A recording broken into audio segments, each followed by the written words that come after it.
Have you ever traveled in a foreign country to places that you haven't been, and you worry about riding the subway or the bus? Maybe you don't keep a wallet in your pocket. You have some other way to hide your money in your credit card or your passport. Or have you ever walking down a dangerous street at night?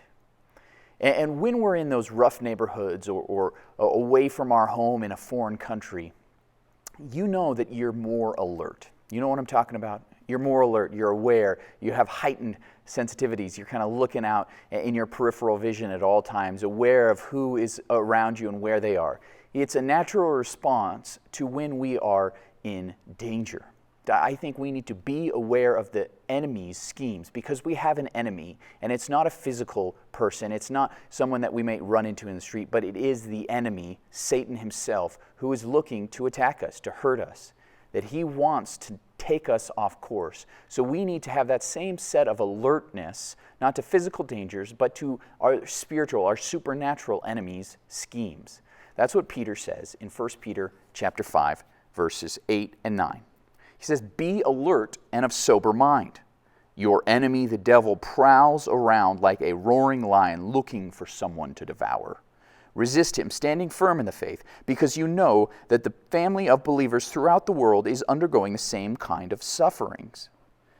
It's interesting. He says, in the time of sufferings, in the time of difficulty, in the time of challenges, in the time of our coronavirus, we need to be more aware of the enemy's schemes. We need to be aware at all times that he could attack. It says like a roaring lion. Now, I have never personally had to run into a lion out in the wild, but there was a time when Melissa and I and her folks went to a wedding in the mountains of Utah, and as we were walking back to the vehicle, because we had parked quite a ways away, in the middle of the field, probably less than 100 yards away from us, was a great big brown bear. And actually it wasn't a brown bear, it was a black bear, but it was brown, it was cinnamon colored, it was a younger black bear, and it ran across the field in front of us. Now, it was more afraid of us than we were of it, but we were terrified, we were alert, we all stopped and we looked around, our emotions were heightened. You know, there's that fight or flight response, and we were just standing there ready to fight.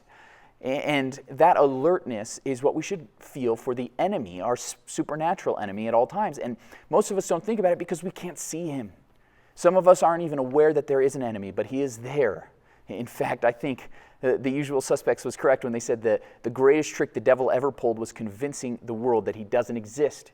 The greatest trick the devil ever pulled was convincing the world he didn't exist.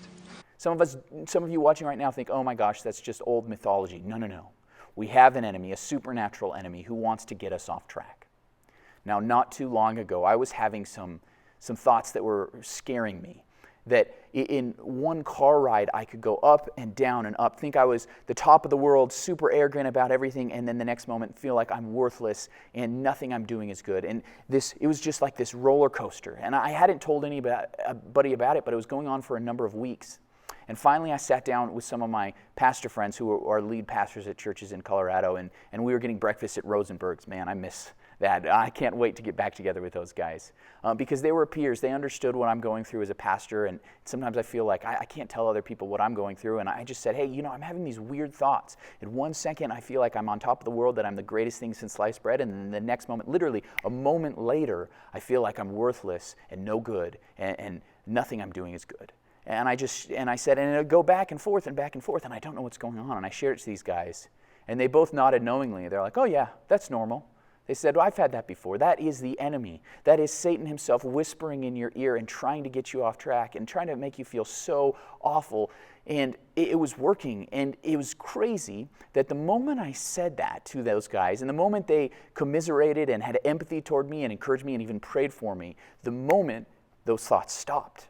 It was crazy how quickly they stopped when I brought them out into the open and spoke what I was dealing with internally to them. These guys helped me. And I wonder if that's the reason why Peter says in verse 9 that because you know that the family of believers throughout the world is undergoing the same kind of sufferings. See, I think the enemy not only wants us to suffer and our minds to do crazy things by whispering in our ears, but I think he also wants to separate us Like if it's a lion, he wants to separate the weak ones from the herd. And when they get separated, then the lions can devour the young or the old or the people who are just out from the rest of the herd. And I think that we feel like, oh, I'm alone, I'm isolated. There's nobody else who's dealing with what I'm dealing with. But the moment we realize that the family of believers is with us, when we reach out to them and ask them for help, talk with them, then all of a sudden, boom, it's gone. So we need to be alert in this way. Be aware of the enemy's schemes.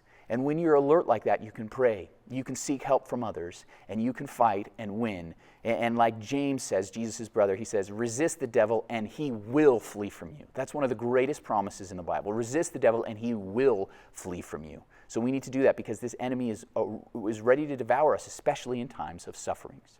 So are you struggling with thoughts like that? You think maybe, you don't even have to be confident. Maybe the enemy's attacking my thoughts, getting me to think things like I'm worthless, I'm no good.